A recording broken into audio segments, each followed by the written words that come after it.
How's it hanging, YouTube? Peter here, your ginger Geordie Geek. Welcome back to my channel and also to Passport Comics, Efrain's channel. Today we are going to be doing one of our favourite shows where we talk all about our favourite topic, comic books. Efrain, we've been doing this one for a little while, pal, haven't we? This has to be, our continuous longest running show. I mean, of all the shows that we do together, and I enjoy all the shows, it's super fun, but this one, it's just comic books. And this is what we first, when we first started our, collections or reading, it was comic books, first of all, so I really enjoy this. Yes. Absolutely. Absolutely. And there's going to be a lot of discussion about comics, showing off some comics tonight. Yeah. We're going to be reading from the screen. Hence, I've got my specs on because I cannot see anymore. I know, man. I'm getting old. So I haven't. We're both getting on. Yeah. So there's going to be lots to get through. Let's see who we've quickly got in the chat, and then we'll crack on. We've got Terry. Nice to see you, Terry. Hope you're doing well, my friend. Super Sorrel. Nice to see you, pal. Mr. Keegan. Nice to see you, James. And Luke. Yes, let's talk comics. Well, Luke, you're in for a treat because that's all we're going to be talking about tonight is comic books. So let's have a little look-see at what we're going to be running through tonight. If I can just get the slides to work. There we are. So if you've not seen this show before, we've messed around with the format a little bit and we've changed it again a little bit for tonight's show. But we're going to be talking Efrain's top 10, which are the 10 best books or the books that he's wanting to read coming out in the month of August. Can't believe August already. So yeah, Efrain will be picking 10 books there. We're going to talk Back Issue Bonanza, which is where we're going to show you off a couple of comic books of our own, a CGC each and a normal comic book each. We'll then do Pete's Premieres, which is all of the issue number ones that I've selected coming out in August. So the issue number ones that have piqued my interest. We're then going to show you off some sketches, some either sketch covers, sketch cards, talk a little bit about the industry. And tonight we're going to be talking about the biggest selling books. So not necessarily the biggest selling regular books, Efrain. These are, according to different sites, the books that sell most often on formats like eBay and things like that. Nice. We're going to talk a little bit about a couple of variant covers that we've picked out and then do some reviews and then quickly look at next week's comics. So tons to talk about over the next hour or so, but we'll start off as we always do by looking at the books coming out in August. And Efrain, it's over to you, pal. This is issue 5 of Wonder Man. Love that cover, Efrain. Yeah, I haven't read one issue of this yet, but I'm looking forward to it with fingers crossed. I think Peter and I have talked in the past that Wonder Man and Beast, when they did their team ups, has been one of our favorite comic, duos, so to speak. So this one is Wonder Man number 5. All falls down. Simon Williams is doing his best, but he steps behind. Who is at fault for all the chaos and death circling Wonder Man's world? Won't they? With Hellcat, will they? Gosh, LA's greatest superhero saves the day. So, like I said, Wonder Man has been one of my favorite characters, Simon Williams, since the early days of the Avengers. I have that book. So I don't like what they made him a pacifist. I'm not sure if he's still a pacifist. I don't get why they did that to him. He's been through so many reiterations of his life. You found out he was like supposedly the brother of Vision or something like that. It's so convoluted. So I'm hoping this series puts them on the right path.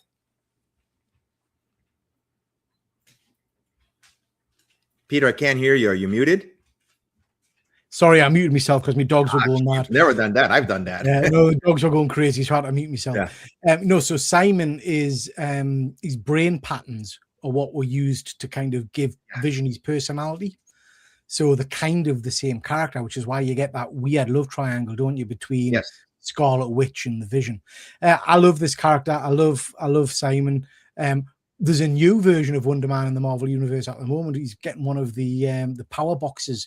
So have you seen this? Or the Ultimate Universe the superheroes from that universe, their powers that haven't been used yet have gone into these boxes, which have been sent through to the regular Marvel universe, and random characters have picked them up.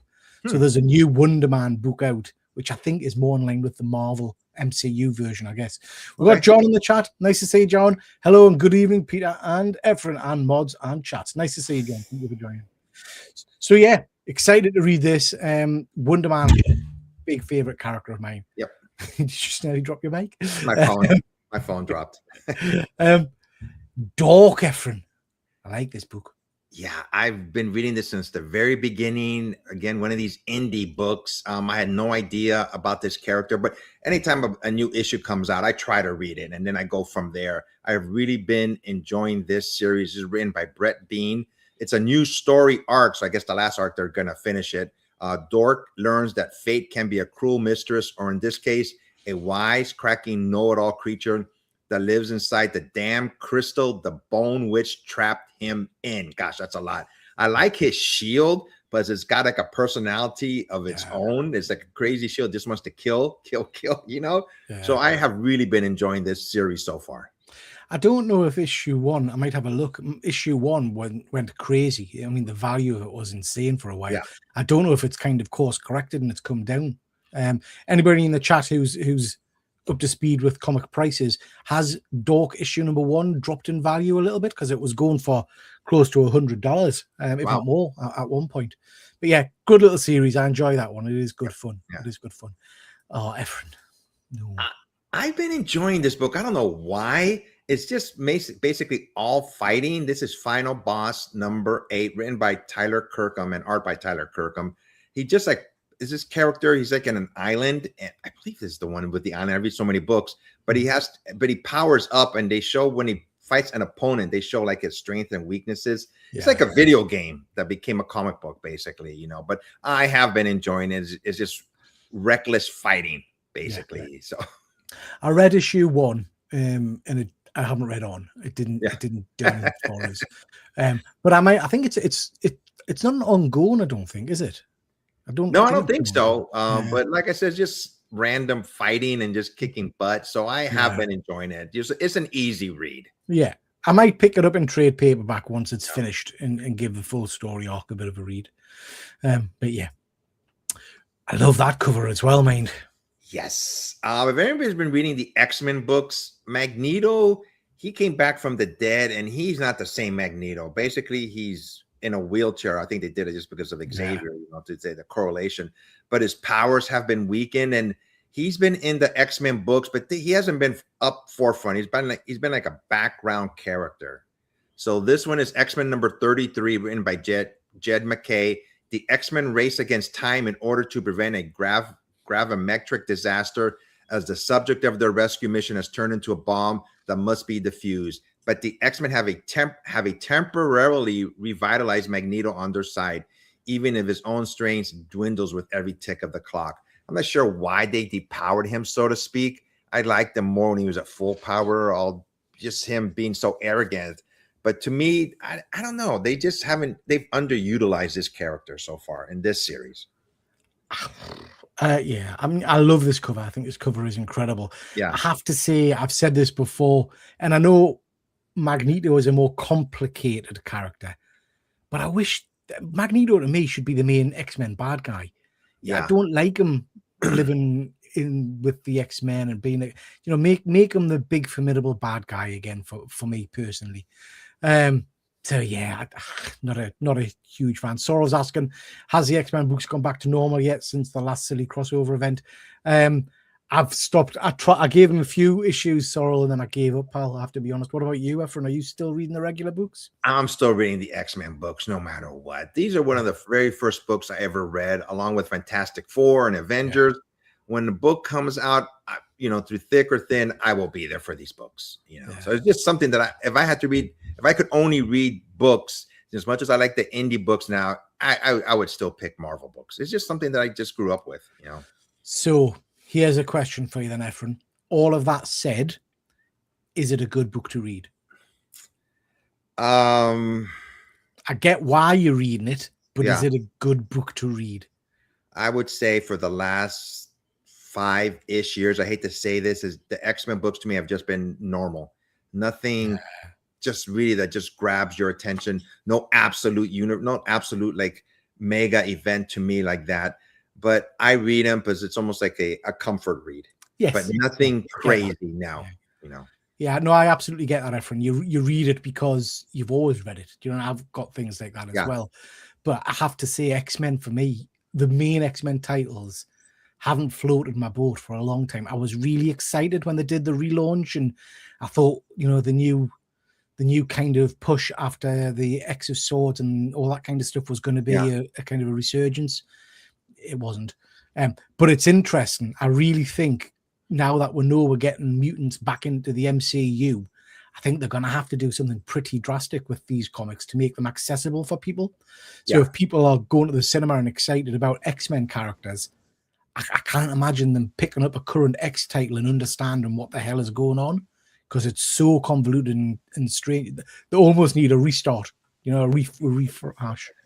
A restart and not have so many comic books out there. One, maybe 2 X-Men books and maybe a Wolverine book, or just miniseries. But yeah, Magneto looks like a bad guy on this cover.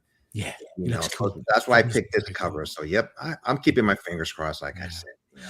John saying, I'm a big fan and collector of Marvel and DC classic retro Silver Age comics from the 70s and 80s. Great time period for comic books, John. Just beginning to build my collection over the past few years. Also backed a few indie comic books. Good stuff, pal. Good stuff. Nice. Yeah, some great books. Out there. Terry is saying people are still trying to get between £50 and £100 for Dork issue #1, I'm assuming. Wow. Yeah, it's a pricey item. I love the X-Men, grew up with it. It was one Marvel book that really spoke to me as a kid, and it's a pale imitation to what it used to be. I've been off and on reading it for the past few years now, ever since the Quiet era. I'm exactly the same, Sorrel, exactly the same.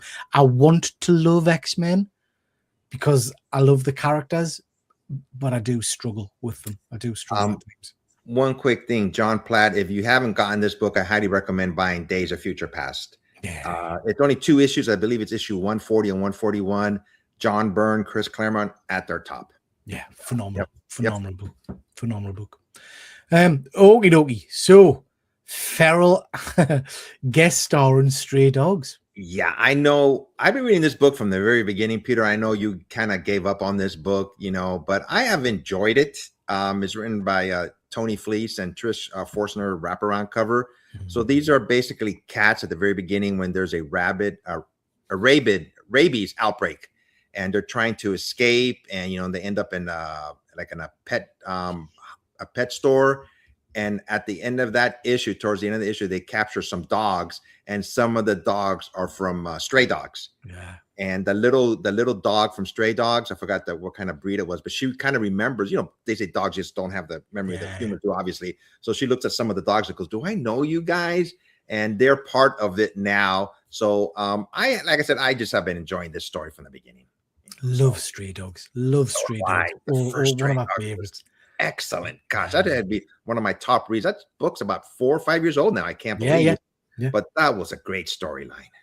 And again, for anybody who's listening to what we're saying and picking up recommendations, go for the original Stray Dogs miniseries, not the subsequent ones. The original miniseries. You can get it in a trade paperback for relatively cheap, I think tenner. So yeah, well worth a read. It's superb. Absolutely really superb. good book. Yeah. Oh, this is another class one. I like this. Hyde Street. I just been reading this from the very beginning. It's just one of my favorite books to read. This is the 1 month that I picked mostly indie books. I think I just picked one Marvel book. You know, there wasn't that many that grabbed my attention. This is Hyde Street number 14. This is from Image Comics, written by Jeff Jones. This is The Butcher, part 4. Part 4. One of the residents of Hyde Street is dead, gored and gutted by the butcher. But can a resident be revived from the grave? It hasn't happened before and could incur the wrath of the scorekeeper, but that isn't stopping Dr. Ego from trying. If you've never read Hyde Street, basically these are people who end up on this street who have done something wrong, and they're trying to get out of Hyde Street, and the way they get out is by killing people. You know, so there's only one character that wants to stay, and that's the Boy Scout. Basically, he loves being there, so he doesn't want to leave. You know, but it's been a very entertaining series. phenomenal. It's a great series. Great. If you're into horror, this is certainly a good book to pick up. We've got Andrew in the chat. Nice to see you, Andrew. Evening all. I'm happy with it today. Hellblazer 1 dropped through my letterbox. Very nice. Wow. I know I'm an amateur compared to someone here, but something like that feels special to me. No such thing as an amateur, Andrew. Nope. Everybody reads and collects differently. But yeah, Hellblazer 1. I don't think I haven't read that one, actually. Have you read Hellblazer 1?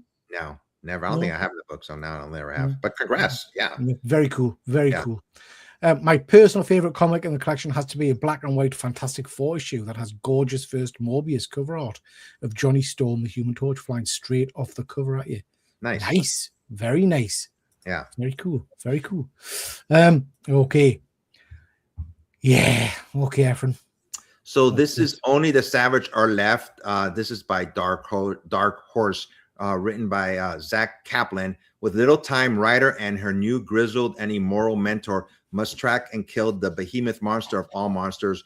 While pursuing their target, they also try to desperately to avoid the sadistic and cutthroat group of marauders who are hunting them, as Ryder desperately clings to his nonviolent, well-meaning ways. So this has been a good storyline. If I remember right, sorry, I read so many books. This man, he goes out in the world to try to save his girlfriend.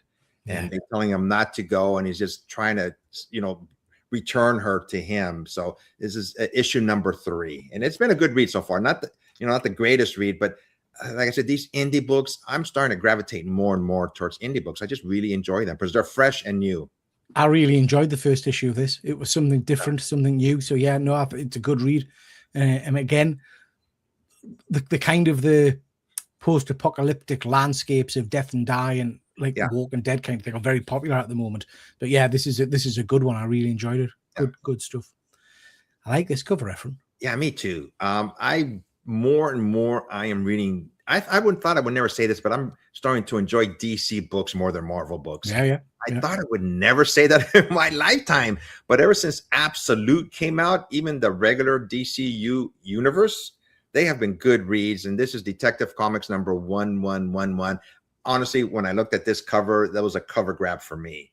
So this is past and present collide. Many years ago, during the early days of Batman's tenure as Gotham's Dark Knight, he trained alongside Green Arrow and Black Canary, learning the combat skills that have served them throughout their careers as crime fighters. So I thought that was very cool. So this looks like this is a story from the past. I never knew this. So I mean, and I love this cover of all 3 characters. Cool. Yeah. Yes, I like that one. I like that one. I like this cover even more. Here we go. I've always said that Daredevil in the Marvel Universe is my favorite character. I don't say it enough. Darkwing, who was the original Robin, Dick Grayson. To me, he's my favorite DC character. It's another, street level hero, and what he's been throughout the years. Shot in the head. Forgetting who he was and moving out on his own, and Bloodhaven. And this is Nightwing number 140, written by Dan Waters. Highway to Hell. The hunt for a killer in downtown Bloodhaven leads to revelations about the super villainous architect of the city's superhighway, but it is too late for Nightwing to pull back from the precipice before he does something he'll truly regret. So, like I said, I have been enjoying this book for the longest time. His girlfriend is Barbara Gordon, who is Batgirl, and I haven't read this yet, but she's in jail. So I haven't read that yet. So I don't think I put it in my top 10, but I'm really looking forward to reading that book also. That cover for me is so, I don't want to say basic, but it tells such a story straight away. Do you know what I mean? I love it. Yeah. And I love the fact that if you're a fan, I guess, you know who that is straight away by the blue and it just, it's great. Yeah. Andrew's just saying later the X-Men chat was putting up bins, but was excited to see the Alien versus X-Men book. I haven't seen that, Andrew. Have they said who's writing that? Is that a follow-on to the Avengers versus Aliens book that was out by Hickman last year? Because that was a cracker. Yeah, I missed that. Yeah, I haven't seen that. Yeah. Oh, look at this, man. So this is the facsimile to this book came out, probably 20 years ago right now, Peter. Yeah, a long time ago. This is a facsimile of JLA/Avengers number 3 facsimile edition, cover A, wraparound cover. This cover says it's by George Perez, and continuing the facsimile reproduction of the most epic Marvel DC crossover book of them all, which I just happen to have. right here. I just keep it right here on my shelf. So I do have this. You can tell it's one of my favorite books. And that what you've got there is a special edition, Efrain. That's Yeah. the George Prez commemorative edition, Yes, isn't it? it is. Yeah. Yep. And it's got even this on the back cover too. So this has just been one of my favorite reads. I do read this book every now and then, but it's only 4 issues long. It's and great. It was the way there were so many characters, and just to fit them all in a 4-issue series. So like I said, I just picked this cover because I thought it was a cool looking cover. So this is the Alex Ross version of George Prez's work. Oh, there we go. Okay. Yeah. The next issue. So in the switch the title. So the next issue is Avengers versus JLA, issue number 4. And it's got the opposing view of this. Okay. So the two covers go together. Oh, wow. Okay. Yeah. So I think that's a great idea. Great idea. But a cracking little series, really, really worth reading if you've not read it. John, do you guys oops, what he said. Sorry, I'm pressing the wrong bloody buttons. John, do you guys cover or review any British comics? So not always on this show, John, but I do on my channel, not necessarily any of the ones you've listed there. But I collect old British comics like the UK versions of Thundercats, Mask, G.I. Joe, or Action Force, those kind of things, and I get a lot of the reprints of those kind of books as well. Sorrel, Aliens versus X-Men, written by Kieran Gillen. Oh, I like Kieran Gillen. With another story by Chris Claremont. Okay. And cover by Ryan Stegman. That's a powerhouse combination right there. That's pretty cool. Would have thought all these Alien Predator versus Marvel books would be all set in the same universe. They're not, Sorrel, which is really weird because you're absolutely right. They should interlink, but they've kept a lot of them very, very separate. The Avengers versus Aliens was phenomenal. So I would love to have seen more in that particular kind of tale, really. So I hope they do get more from that. Okay, right. So we're at the stage of the show now, guys, where we talk a little bit about what's in our own private personal collections. So each of we've brought 2 books to show off. We've got a Raw book to talk briefly about, and we've got a CGC book to talk briefly about. So should we start Raw, Efrain? Sure. Do you want to go first? Let us just try and make you big.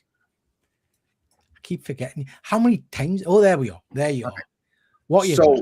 This book I've had for a couple of years now. It's a unique book.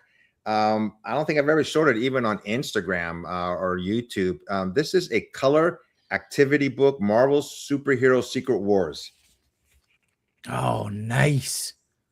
Oh, Efrain, I'm immediately very, very jealous. Is that's not, I don't want you to damage it. Can you open it up at all? Oh, yeah, I'll open it up. Yeah. It says, look for it's stickered adventure, stamp fun books, coloring and activity books, all starring your favorite Marvel heroes. Here's the front cover right here. If you can see it. Yeah. Let me get you a couple more pages here. I thought I'd show you guys something different this time around. As you can see, they have the characters here. You can color them in. I think I had that, as a kid. You're hitting all of my nostalgia buttons at the moment, Efrain. This is the kind of stuff I love. Let us have a look at that color page that I presume you put stickers on. There was a colored in page, I think in the center of the book, on the other center of the book. Let me see here. No, there, you've just passed it again. Where, right here? No, in the center. I'm sure there was something in the center. Like right here in the back? No. I don't see anything that's colored. Maybe it's my eyes are going different. Maybe it's my eyes are going. Maybe it's just the way you're flicking it. I thought there was like a color. Okay. Let me turn down, see if I can turn down my lighting here a little bit. No, it's all right. We can see it. Okay, you can see it. Okay. Yeah. That's lush. That is lush. So there is a poster. There. That's what I'm talking about. Okay. There is a poster. Right. Yeah, that's what I meant. Okay. There is a poster here that I haven't taken off. Oh, no, don't take it out. So this is like the top of the book right here. I love that. And let me see what else here. If I can see anything. They're all coloring like scramble clue. You have to unscramble the words here. Yeah. Love it. Yeah. So let me find out when this book came out here. This came out in 1984. Wow. So see, that's the kind of stuff I used to collect. Well, still collect. If I see stuff like that, I've just got to pick it up. Just got to pick it up. A little race here for kids to color in on the opposite side right here. So. And did you pick that up at the time, Efrain, or is that something you've bought since? I bought this since, and I don't remember where or when I bought this. Honestly, I have so many books, but this book is like in really, really good condition. I mean, I don't see any color breaks on the spine. It's just really nice looking. It almost looks like it's just brand new. Yeah, it's a beaut, an absolute beaut. Andrew's just saying, anyone else distracted by, and I'll get the name wrong, Efrain, Alia Sakura in the background. Is that a Star Wars character? Which one? Oh, right here? Yeah. This character right here with the blade? Yeah. Yeah, I don't even know who that character is. So has Efrain got a Pennywise Funko Pop there? Hang on, let me see.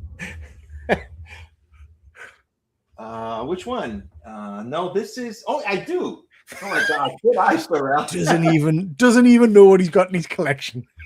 Conan O'Brien. He used to have shows at San Diego Comic-Con. He used to do them for a few years, and one of them was a Funko Pop of Conan. And yes, it is. I do have one right here. Good eyes, Sorrel. Dang, I didn't even know I had it anymore. Oh, it's a Conan O'Brien pen. Yeah, Conan O'Brien Funko. Yeah. Oh, that's pretty cool. Yeah. That's very cool. Yeah. Nice. Right. I'll show you my raw comic now. It's nowhere near as exciting as what you've just shown off, Efrain. This is a book that I don't know why, but I keep buying the bloody thing. I've got it graded. At one point, I think I had 7 copies of this, and then I sold a load, and I'm down to 3 copies now.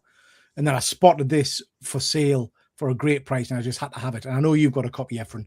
I don't know why I keep buying it, but so this is Ultimate Fallout, issue number 4. Bit of glare there, sorry. For those of you that don't know, this is a key because it's the first appearance of Miles Morales. Yep. Who obviously becomes the Ultimate Spider-Man and then transfers over to the regular Marvel universe. Brilliant character. We've talked about him a lot on the shows. I still think if you're looking for we talk, don't we, about blue chip comics, books that are pretty secure in terms of buying them and they're not going to drastically lose value. They're always going to be sought after. So things like your X-Men one, your Avengers one, and all that kind of stuff. Yeah. If you're looking for a modern blue chip book, I think Ultimate Fallout 4 is a good choice because I think Miles is here to stay. There are lots and lots of books people will recommend you pick up that are what I would class as fads, and they might stick around for a few years, but then they'll disappear again. But I think Miles has got staying power. I think for an entire generation, really, this is their Spider-Man. Yep. This is the Spider-Man they're used to. So if I ever see this book for a good price, I'll definitely pick it up. It's a hard book to get in a high grade, in a 9.8, because this particular book came polybagged. Yeah.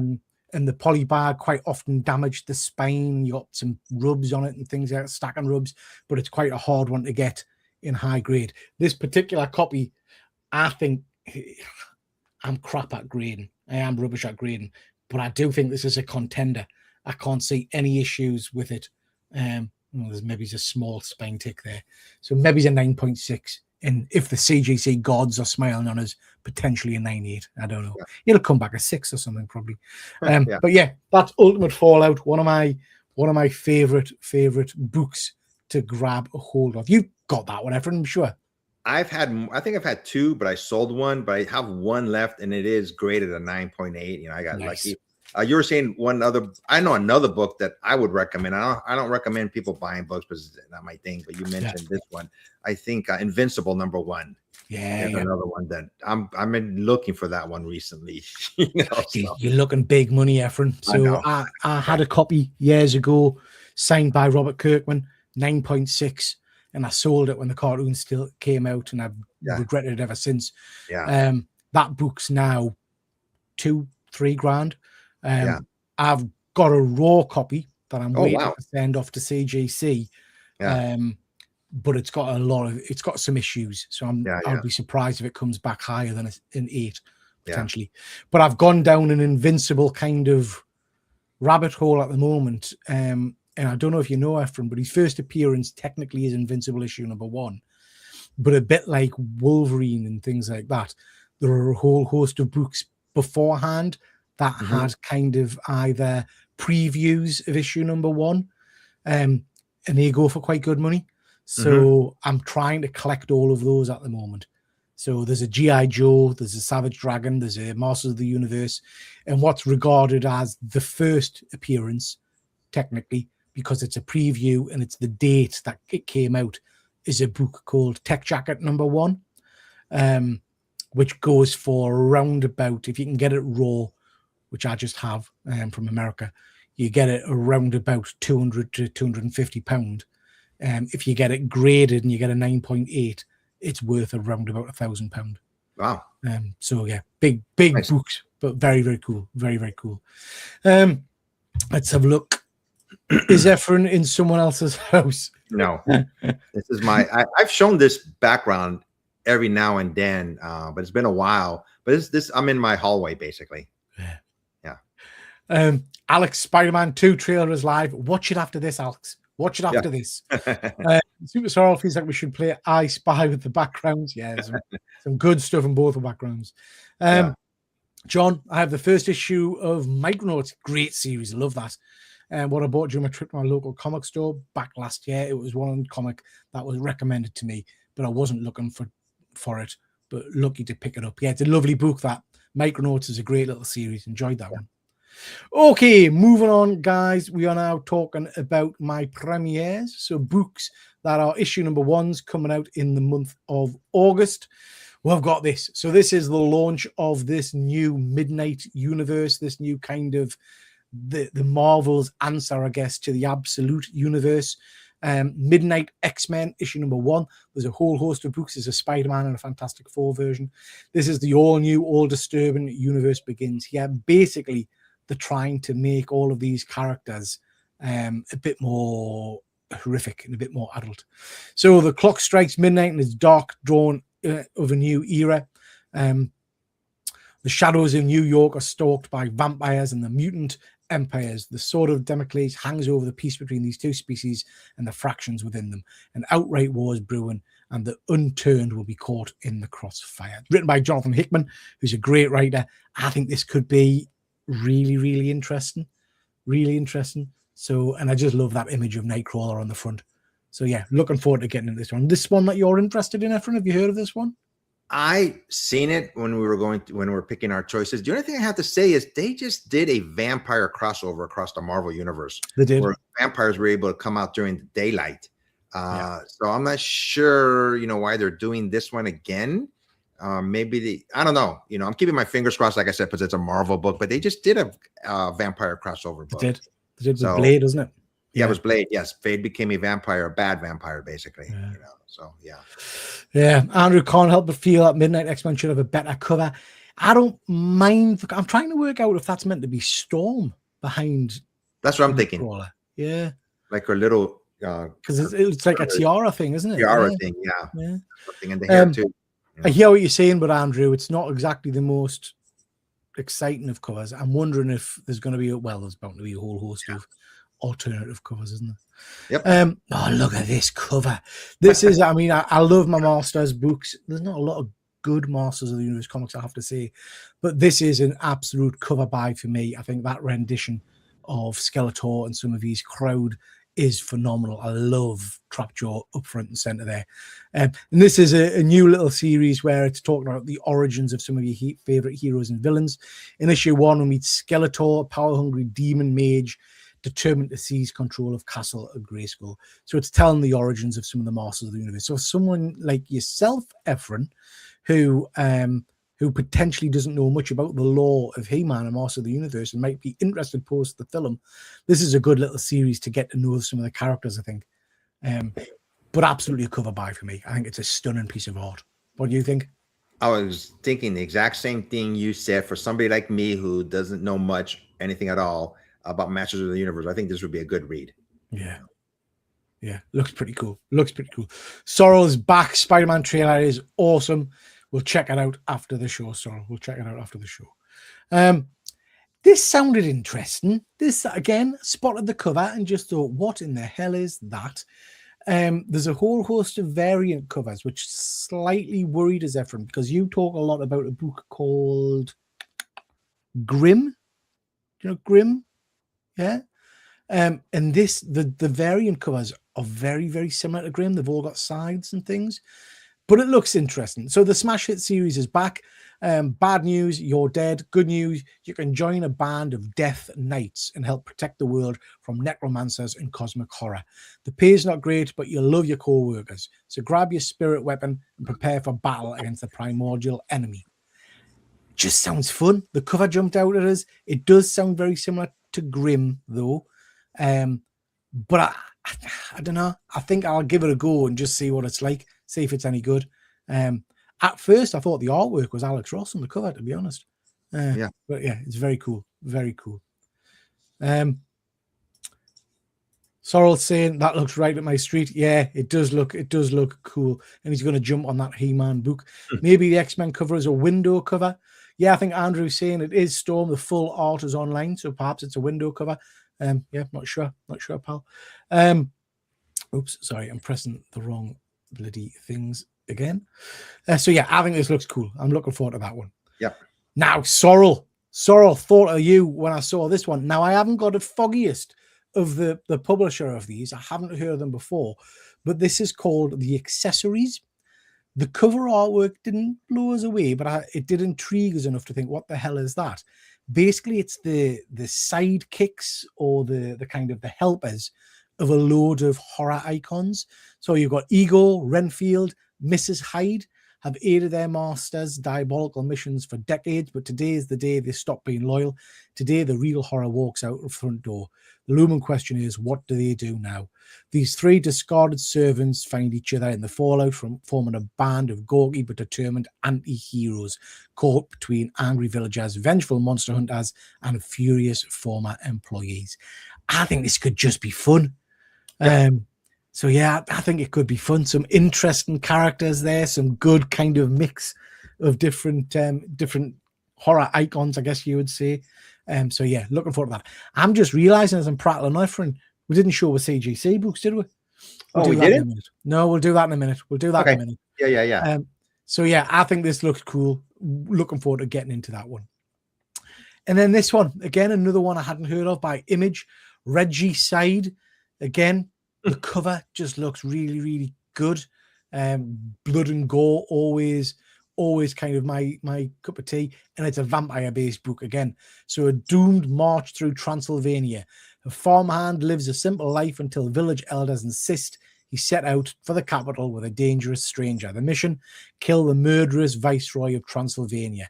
It's Dracula meets Berserk in the dark fantasy series full of sexy entities and betrayal. That sounds pretty darn cool as well. So yeah, couple of good horror books there. Got us a little bit excited and wet to read them. So wet at the mouth, I should say. Super. I can't speak. Super Sorrel. That's by Rocket Ship Entertainment, and it's on pre-order with Wooden Planet for $3.75, worth a punt. Any decent sci-fi comics feel like horror is much more of a focus for publishers lately? Yeah, there's not a lot of sci-fi comics. Not a lot, to be honest, Andrew. Barry Windsor Smith is another great comics book artist. Getting a bit of bounce back there. I don't know if that's me or you. Barry Windsor Smith is another great comic book artist. Yeah, I love Barry's work. And his Wolverine Weapon X story that he wrote, drew, inked, and colored himself is called, Weapon X. Phenomenal little series. It's had massive repercussions going on. So yeah, well worth a read. This is an interesting one. This is Cult de Sac by Cullen Bunn. Love Cullen Bunn. He's a phenomenal writer. I thought this was part of the Cul-de-sac universe, which is a book that I know Fuzzy Dunlop often recommends, but it's not. It's a completely separate tale. So just a play on the title, really. The Hanson family just moved into a new home and they're ready to make it all their own, or so they thought, because it's the neighborhood. In this neighborhood, you don't want to find yourself on the housing associate's bad side. Unexplained and terrifying things happen to those who break the rules, and the Hanson family is about to find out what happens when evil hits close to home in Cult de Sac. Yeah, sounds interesting. Again, another horror-ish kind of book. But yeah, I think I'll go for that one. That one pique your interest, Efrain?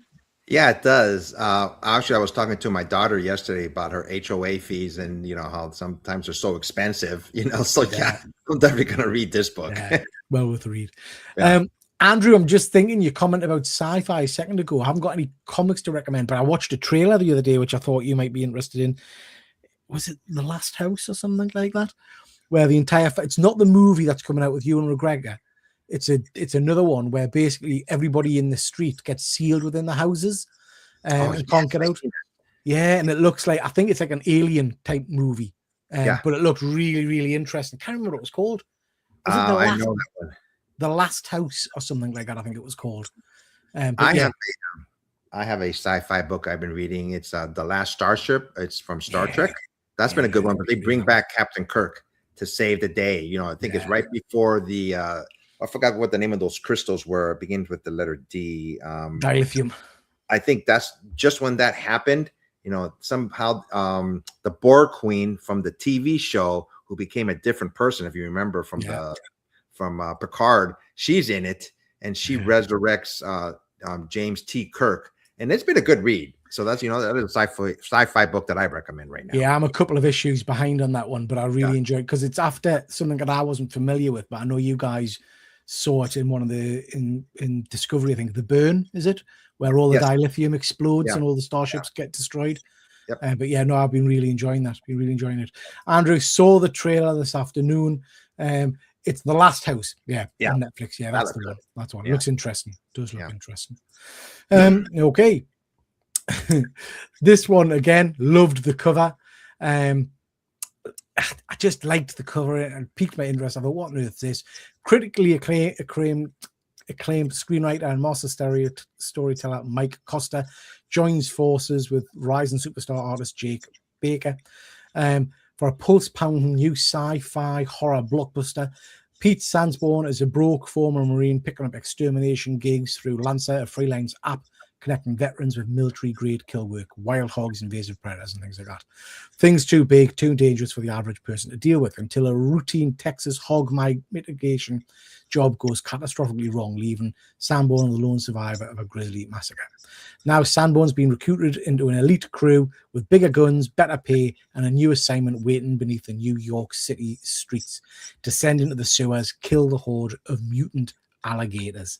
That just sounds class. Absolutely class. So mutant alligators under New York, someone running around killing them. I think that sounds interesting. So I'll definitely be giving that one a go. Sounds cool. And then we've got this. Deadshot, Efrain. Is Deadshot a character you're familiar with from the DC universe? I am familiar with him a little bit, not a lot. I know he was a family man and he's got a child that he always tries to protect. But that and from the movie, what was it called? That Will Smith Suicide Squad. And I've read a little about him in comic books, but overall, just just a little bit. Yeah. So I'm the same. I know very little about him. I'm aware of the character, and I've read bits of him in various kind of books over the years, but I've never really engaged with him that much. But he's getting a new series, so I thought I'd jump on issue 1 and learn a little bit about the character. The deadliest assassin in DC history goes to the next level in Next Level One Shot and uncovers a conspiracy that will change everything. So yeah, I'll give it a go, see what I think of it. Character I'm interested to learn a little bit more about. Definitely. This sounds cool. Again, love the cover artwork. This is by Image Comics. Rick Remender, who is a phenomenal writer. Love his work. It's Hammer Fist issue 1. The cover alone, I think, is stunning. I've ordered a few blank covers of this as well. Meet Mike Denton, a dirtbag, hitman, junkie, and absentee father who spent his life chasing the easy fix, drugs, cheap sex, and murder for money, while failing the one person who still believes he can do better, his daughter. Now on the eve of black noon and ancient darkness that erases the light of all things, Mike has to drag himself out of the gutter, awaken a supernatural weapon powered only by love, and fight his way through a living embodiment of evil to save her. It's Resident Evil colliding with Evil Dead. I mean, that in itself sounds amazing. Absolutely amazing. So yeah, definitely going to give this one a go. What do you think of the cover on that? It's pretty good, I think. Oh yeah, I love the cover. I mean, when we make our picks, I was just looking for continuing issues. I just go through the number ones real fast. But this one, yeah, it looks really cool. Yeah, I like that one. Sorrel saying the original Suicide Squad film gets a lot of hate. Honestly, I love it. It's got some redeeming features, Sorrel, but I find it a rough movie. The main bad, it suffers from poor bad guy syndrome. The main bad sorceress woman, just not the best for me. Yeah. But Will Smith's very good in it. Margot Robbie's good. The other characters are great in it. Yeah. And then it's different. Tailspin. Years since I've seen Tailspin. Dynamite seem to be getting a load of really interesting comic books. So this is Disney's Tailspin, issue number 1 from Dynamite. I remember very little about the cartoon, but I love the cover. So I just thought I have to get into it. All new series based on the hit animated classic Tailspin. In this thrilling debut issue, the Wing Walker, Hire for Hire, is hired to bring in Captain Suzette's newest resident, Sky Rider. Yeah, definitely give it a go. I don't remember much about it, but it looks cool. What do you think? I'm surprised you picked this book. But I know about these characters, and if you're reading it, I'm gonna read it. Yeah. So I'm gonna read issue number 1, and we'll talk about it later on. Maybe we'll talk about it whenever it comes out, probably in 2 months. We'll see. We should remember this and see if we like this or not. So yeah, I'm gonna read this. Yeah, we'll Dynamite seem to get us some interesting books, mind. Yeah. Release there, yeah. And they do get some interesting books. Okay, Efrain. So we are now on to our sketch covers. So we'll do that, but before we do sketch covers, let's show off with CGC books. Yeah. Okay. So we'll go to yourself first, sir. What have you got? So this one came out in 2017.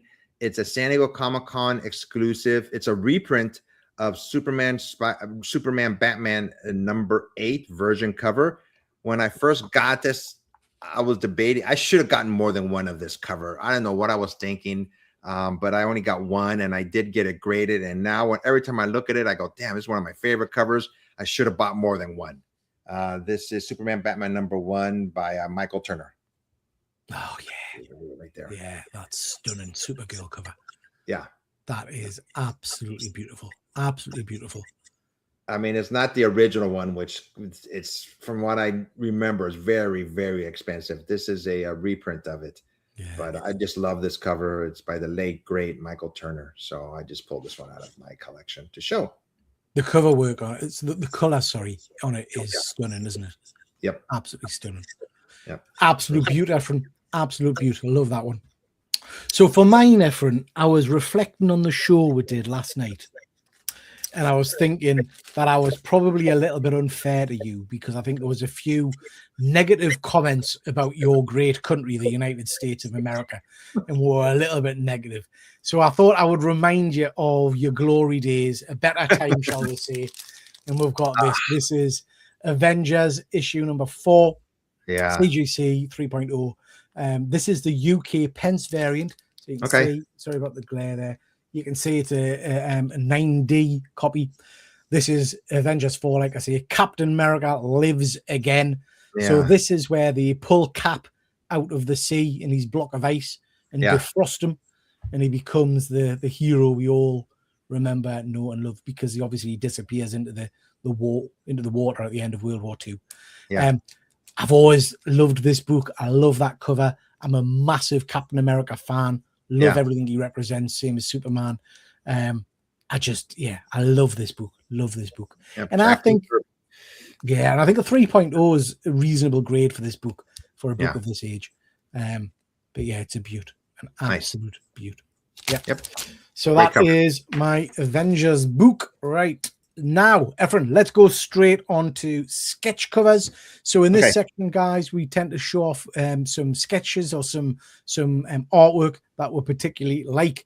So Efrain, we'll start with you, pal. I got this a few years ago at it was at WonderCon, which is in Anaheim, basically right across the street from Disneyland. I was walking through Artist Alley, and this one artist caught my attention. His first name is Caleb. I'm sorry, I don't remember his last name, but he had very cool looking artwork, and we talked for a while. Actually did a video of him, a quick interview on my YouTube channel. But this is Star Wars Annual #1. And here's the cover right here of Darth Maul. Oh, that's nice. I like that. That is very nice. Unusual for you not to have it graded, Efrain. You know, I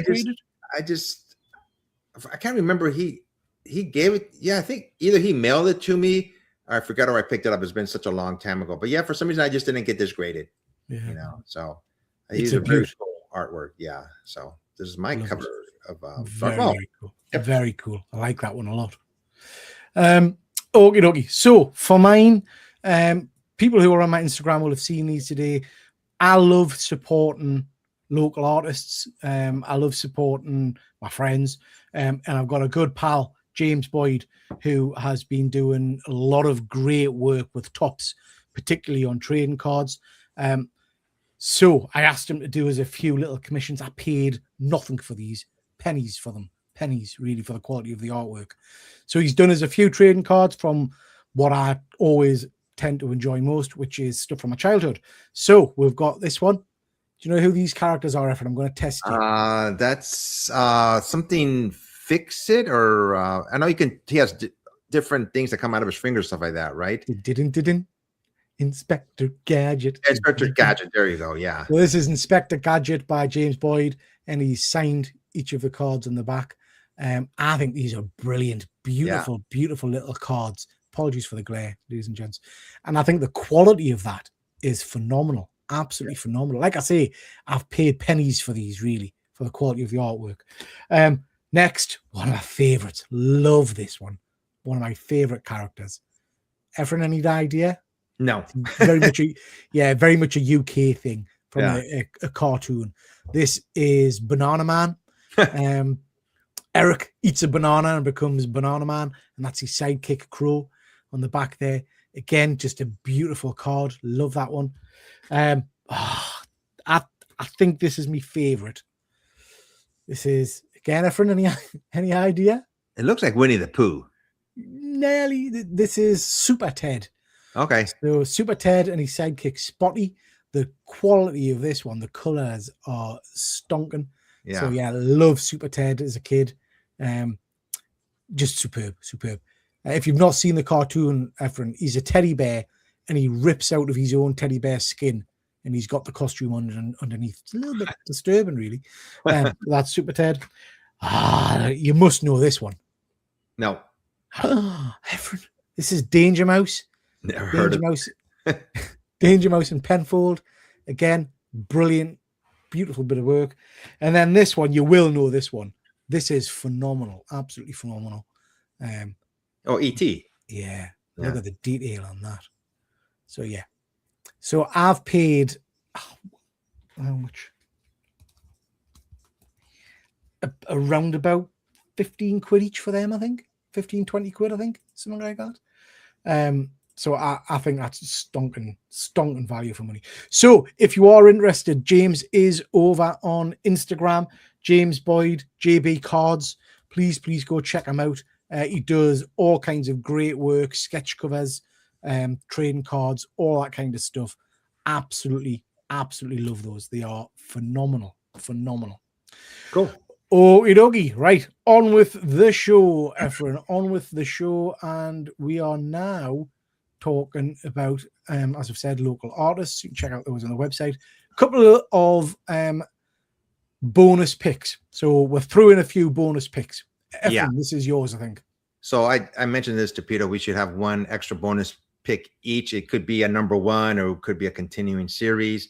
I really have been enjoying the Predator series, especially we're talking about they have Predator Fantastic Four, which was a cool crossover. They've had Predator Wolverine, Spider-Man, Black Panther.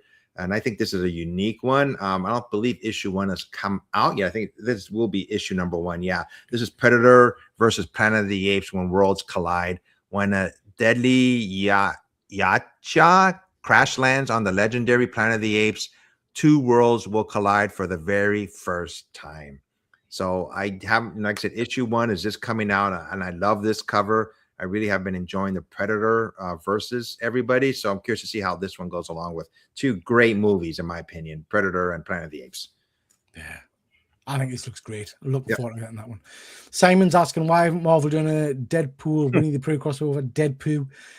So there's a whole series, Simon, of books of Do You Pooh, I think books they're called. And they have done some Deadpool kind of covers. I don't even know what the stories are. I've never read a one, but it's a very popular kind of homage series. But like I said, I've never read them, so I couldn't tell you what the books are actually about. My bonus pick is this. I love collecting my comic books in absolute format. Absolute format is basically, if you've not heard of it, is not absolute Batman, Wonder Woman, like the new Absolute Universe. The original Absolute editions are basically fancy versions of DC stories. So you get them in oversized hardback format, normally in a slipcase with the added material, large-scale artwork. It's all the big books you see behind us on my shelves are all Absolute editions. So I buy as many of these as I can. Now, interestingly, this one popped up, and I've not heard of this story, Efrain. So this is Historia, the Amazons, from writer Kelly Sue D. Connick and artist Phil Jimenez.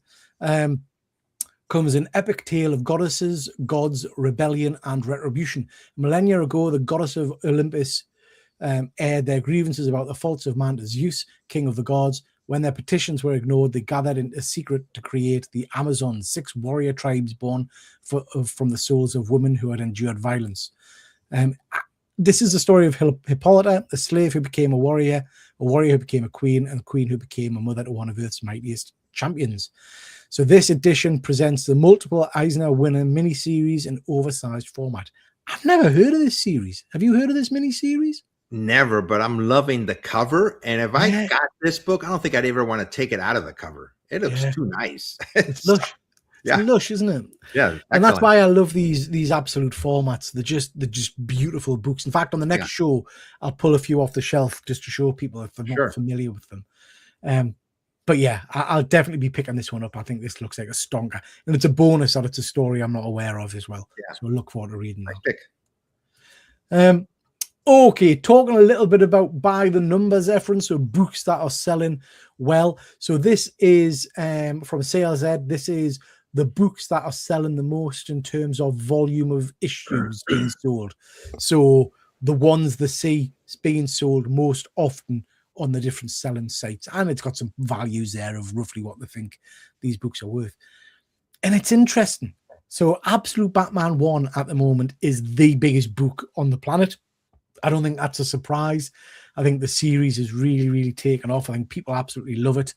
The first issue is going, if you get a 9.8 for $200, $300. Now, might be controversial, Efrain, but do I think it's got staying power? Do I think it's always going to stay at that kind of volume? I'm not sure it is. Ultimate Spider-Man #1 back in the day was a very popular book, but that dropped significantly. And there's billions of copies of this friggin' book. Do you know what I mean? So I'm not sure. But yeah, it's an interesting one. Then we've got number 2, 3, 4, and 5 are also more heavy hitters. First appearance of the alien costume in Secret Wars 8. First appearance of Spawn. Again, a book with thousands and thousands of copies, millions even. We've got Spider-Man 1, the Silver Edition, and Amazing Spider-Man 300. Are there any of those that are a surprise to you, Efrain?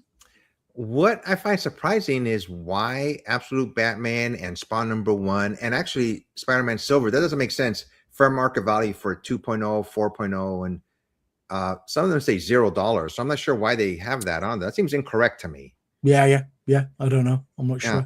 I'm surprised if you look at Absolute Batman, the 9.8 is $210. Yeah. And Marvel Superheroes Secret Wars #8, which came out over 20 years ago, is $300. That's only like a $90 difference. Yeah. I was like, damn, I do think Absolute Batman is going to have staying power. You think? Oh, yeah, I do. Yeah. I mean, it's the thing that jumped out at me with some of these books is how popular these books still are. You know, people are still clamoring for Spawn issue #1. I mean, that's a book that's been, what, 30 years or something? 20, 30 years? Yeah. And there's millions of copies of the thing. Yep. But people are still buying it. People are still trading it, you know? which is really interesting. We've got 5 more on their list. Venom Lethal Protector #1, Mega Man 3, big surge in that book, I guess, because Lobo's going to be appearing in the next, in the Supergirl movie. Wolverine issue #1, the standard Spider-Man one at the end there, and Star Wars issue #1. Star Wars issue 1, 9.8, going for nearly $1,000. That surprises me. Yeah, me too. I didn't think that. I mean, I've got that book, not a 9.8, but I didn't think it would hold that kind of value. Yep. You got that one, Efrain. You'll have that one, have you? Yeah, I have that one too, and I was surprised it's that high. I was expecting more, about between $500 and $700, somewhere around there. Yeah, and it's again interesting too is that people are still buying large volumes of Venom Lethal Protector 1. Again, a book that came out 30 years or so ago. Yeah. Stunning cover, mind. Mark Bagley artwork, beautiful prismatic foil red cover. It is a beautiful book. I don't have that one graded. Have you got that one, Efrain? No, not graded. No, I think I've got a couple of raw copies, but I don't think I've got a graded copy. If you are on the lookout for that book, ladies and gents, keep an eye out, because there is a variant or an error version where the foil hasn't printed properly, and that's worth quite a bit of money if you can get heard about that too. Yeah. And an interesting, just a little tidbit for those that haven't seen these books before, that Star Wars issue #1 is a real interesting one, because Vader on the cover has got a green helmet, I believe. Because at the time of doing the artwork, I think they weren't 100% sure of the characters and things or something. Okay, the Star Wars, is that a newsstand edition? I wonder. I can't tell by the cover they're on. Can't tell. So curious. Okay. Yeah, it's a nice one. Yep. Okie dokie. So next, what are we looking at? We're looking at variant covers. So me and Efrain have both picked a variant book that's out soon, where the covers just jumped out at us. So Efrain, we've got a couple here. Yourself have gone for Captain America 13. Yeah, I believe this is coming out bicentennial year. Everybody knows it's like, I think 250th bicentennial for United States. So they did this cover of Captain America #13. It just, made me feel like, well, I really like this cover. Nothing flashy about it. Just says Captain America with a Declaration of Independence behind them. So yeah, I mean, I don't even remember who the artist is now. I sent it to you. Maybe Kirby, but I'm not sure. But I just thought this was a cool looking variant cover. I love the image of Cap there. I think he looks incredible. This is my America. Yeah. Not the America I live in right now. So no, I think that's a stunning version. Stunning image of Cap. Stunning image of Cap. I've gone for, I mentioned Midnight X-Men earlier. I've gone for this version of the cover. Now, Efrain, I'm not expecting you to know, but I am expecting what horror colleagues in the chat to know. Anybody know what that's a reference to, that image, that cover? Let us know in the comments. Do you know what that movie poster is representing? Because it's one of my favorite movies. Yes, Efrain? Fright Night? It is. Fright Nice, Night. I got it. See, you know your horror. Because of you guys. Because of you, James and Sorrel, I have been more and more, little by little going into horror. So you see, I doubted you, Efrain. I should never have doubted you. Yeah. But yeah, absolute beaut. Fright Night cover. I just love it. I think it's a stunning cover. So yeah, I will be picking that one up. Andrew, was bagging books. Your videos on my watch list. Thank you. It's a good video. It's worth watching. Great Fright Night homage. It absolutely is, Simon. It's a beaut. It's an absolute beaut. Lots of people are saying Fright Night in the comments. Yeah, it's an absolute stunner. So I'll be buying that one just for that. Nice. I hope they do it without the trade dress, Efrain. I hope there's a virgin variant of that one as well. I was thinking the same thing. Get rid of that. Yeah. Couple of comic reviews for you, ladies and gents. Just a couple of quick reviews. Efrain is up first with The Corpse Knight. So this is an Image book, issue #2. There's only 2 issues out right now. This is it. As war ravages France, a young girl named Foy lives in relative peace with her father until tragedy strikes as her father gets killed, basically. As Foy struggles to fend for herself, she's granted a miracle. Her father returns from the dead to protect her. Now they embark on a sacred quest, confronting murderers, wild animals, wandering armies, and black magic plaguing the countryside as Foy comes face to face with the dark side of miracles. and the secrets of the corpse night she must question if the man by her side has always been a monster.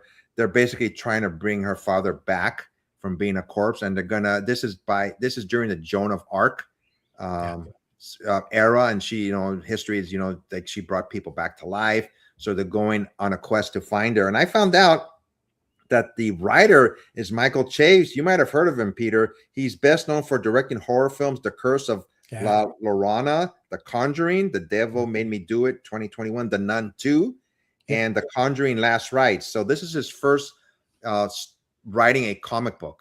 And he mentioned it in the first issue at the very end. I read, hey, this is my first time doing this, I've never written a book before. And then I looked up his name and I found out he was a director of horror movies. So I've read this as well, Efrain. I love this. I thought this was a great little series. Me too. I'm looking forward to read. I don't think I've read issue 2 yet. I don't know if issue 2 is out yet. Yeah, it is. Is it? I'll have to catch up with that one. But yeah, it's a great little book. Really enjoyed it. I think this would be a good movie. Oh, absolutely. Absolutely. Right? It would surprise us if they didn't make it into some kind of live action movie or something. Yeah, I really enjoyed it. I've gone for Invincible Universe Battle Beast number 16, I think it is. This has been an interesting little series. I've been dipping in and out on it. You don't need to think about this book much. It's basically every issue Battle Beast hitting things and eating things. Yes. The reason that I kind of jumped back on is because Conquest is in this little couple of issues. Conquest being one of the main bad guys from Invincible. So in Battle Beast standard, really, this issue starts off with Conquest and him some conversation. By the end of it, it's a big battle. And it's going to spin on to the next issue. Now, the battle itself was very good. I enjoyed it. But my biggest problem with this book is, and again, it's written by Robert Kirkman. So I am not going to criticize Robert Kirkman. These are his characters. He knows how they sound in his head. But this version of Conquest speaks in a way that's not familiar to me at all. It doesn't sound like the cartoon version. It doesn't sound like the comic version from Invincible when I watched it. It's just, is that your door, friend? Do you need to go and get your door, pal? Yeah. Keep on talking. I'll be right back. I'll keep talking. talking. So it doesn't feel like like Conquest at all, which is really, really weird. He's using language in kind of terminology that just doesn't feel right for the character. And I'm a bit lost off. I'm not quite sure when this book is set. So I'm not sure which period in the Invincible kind of story this is actually happening in. I don't know why, but maybe I just didn't read it carefully enough. I just assumed this was post kind of where we are in the cartoon, I guess. But I don't know that it is. Anybody in the chat reading this still? Anybody still reading this book or aware of it? Because it's a good one. There is some good fights and things in it, but it's not going to blow you away. It's not revolutionary, put it that way. Okay, we're at the point in the show now where we have a little look-see at books that are coming out next week. So let us just oh, hello. Efrain, you've changed. Are you all right? You good? Can't hear you. You must be muted. I'm back. You're back. You're back. Yeah. So we're just about to go on, Efrain, to the bit where we have a bit of a chat about books that are coming out this next couple of weeks. So these are books that are coming out not today, but next week. Yeah. So we'll have a bit of a canter through them and see if there's any that jump out at you. Have you been reading Superman, the current Superman run? Because Superboy Prime is the main character in that now, isn't he? Yes, I have been reading Superman, and I know because of that latest crossover event, Superman's not in the DCU universe right now. I don't know where exactly he is. He fought Darkseid, whatever his name is, forgot. And he got sent somewhere else. So right now he's not part of the DC universe, so to speak. Yeah. I know Terry, I think, has been reading it, and he says it's really good. Yeah. But I've not managed to catch any. We've got Absolute Wonder Woman and Absolute Superman there coming out next week. Great books. We'll be picking them up. I've given up with Ultimate Endgame. I just thought it was tripe, just not good at all. Are you reading that one, Efrain? I'm reading it. Yeah, like I said, I'm always going to read these books. Yeah. So. We've got X-Men, Hank, front and center on the cover there. I like that. Nice. Yeah. Yeah, it's a pretty cool cover. I like that one. Then we've got Captain America issue number 12. I'm out of touch completely with The Flash. I might need to jump back on that. Are you still reading Zatanna? I haven't. I read her last number one that came out, a previous run of it. So I'm still reading it. Yeah, I like this character. What I do when I read Zatanna, though, when she speaks backwards, I stop and I have to figure out what the word is before I go forward. Yeah, no, I do the same. Immortal Hulk, still reading that. That's been pretty good. Sorry, Infernal Hulk. Been enjoying that. We've got Wolverine there. He's got his bone claws back. Yeah. Void Rivals has been a pretty good series. Terry saying that Superman 39 is a superb cover. Yeah, I like that one, pal. Yeah. My action issue number 100 Superman is back. Very cool. Very cool. So yeah, some nice ones there. You've been reading Doom Quest, Efrain? No, I have not. I think I haven't read issue number 1, but I'm sure I'm going to read it. You know, it was interesting. So Doom basically gets shunted back through time. Oh, okay. So it's been quite interesting. Yeah. Venom, Mary Jane gets a new costume. Yay! Yay! Corpse Night number 3. All right, I have missed issue 2. Yeah, I'll have to read issue number 2 and soon. Escape, loving Escape. Oh, me too. Yeah, new story arc starts with Escape issue number 8. Phenomenal series. If you're not reading Escape, please do check it out. Some good books next week, Efrain. Yeah. Reborn, Ultimate Impact. Not sure on that one. Supergirl, Summer of Supergirl special. White Sky. I read the first 2 issues. Not for me. Just jump if there's any of these that you're going to be reading, Efrain. Have you been reading Moonstar? Yes, I have. Yeah, it's been okay. You know, I've always liked Moonstar with the New Mutants. Yeah. You know, so whenever they show new old characters, but you know, like in a miniseries, and there's Farrell, I'm going to be reading it. So yeah, that cover artwork for Moonstar is beautiful. I like that. I like the artwork on that. Red Roots has been an interesting read. I've been quite enjoying that. It's a bit weird. Issue 2 kind of left it scratching my head a little bit, but I will continue reading on me for a little while. Nectar is the one I missed. Have you read any of Nectar? I don't think so. No. If I did, I don't remember. You know. No, it was quite popular. I think a lot of people were kind of saying that issue number 1 was going to be a big book, but I didn't care. Oh, look at that. Blood of Wolfman. Looking forward to that one. That looks really cool. Really cool cover. Get rid of the words, you know, just have the Wolfman name on there. That'd be cool. Yeah, I think there's a whole host of variants. I've got about 5 blank covers going for that one as well. There's your final boss, issue number 7. And Star Wars Galaxy's Edge Echoes of the Empire. I'm not sure on these ones. We're getting into some of the smaller publishers now. White House Robot Romance. I'll not be reading that. Alice Forever After. Oh, I've read some of those by Dan Pisoni, I think. That's been quite an interesting little series. I'll probably pick that up. A Quiet Place has been good. I've been enjoying that one as well. That's been a good little series. Set in the Quiet Place universe, so well worth a read. Rocketeer Island, enjoying that one as well. That's a good one. So yeah, some very, very interesting books, Efrain. Some good books next week, actually. And then we're into reprints and things like that as well. Have you been reading this book called Narco? I have. So I think there's an issue out this week. Okay. Let's have a look. I'm sure I spotted it earlier. I have been reading it. It's been okay. There it is, Narco. Yeah. It's been okay. It's been pretty interesting. So yeah, it's been pretty good. Yeah. Found an interesting book. Yeah. Yeah. Okie dokie. I think that is us at the end of our slides. Let's just have a look. It is. So that's the end of our catch-up for books coming out in August. Thank you so much, everybody, for watching. We've had about 20 people watching tonight. Really, really do appreciate that. Simon saying 1,100 variant codes, probably. Yeah. Thankfully, they're not dynamite, but it'll probably be 20 or more. Blind bags for Peter. How dare you, sir? How dare you? but probably yes. There's a load of new blind bags which I've just bought. Oh god, I get challenged for this. So some Marvel ones. Can't even DMX, I think it's called. Some DNX. Yeah. I bought some of those. Peter.